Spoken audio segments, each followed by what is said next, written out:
isa to sa mga pagawa ng sasakyan at dito lagi nagpapagawa kami. At yung mga gawa ito ay okay. Ito po ay mga expert sa paggawa ng mga high-tech.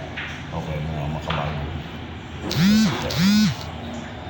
Ito po yung sa Evergotesco sa loob mismo ng compound ng mall ng Evergotesco. Kaya sa natin. Kanina hindi ko alam kung ano ginagawa dito. Bigla umusok.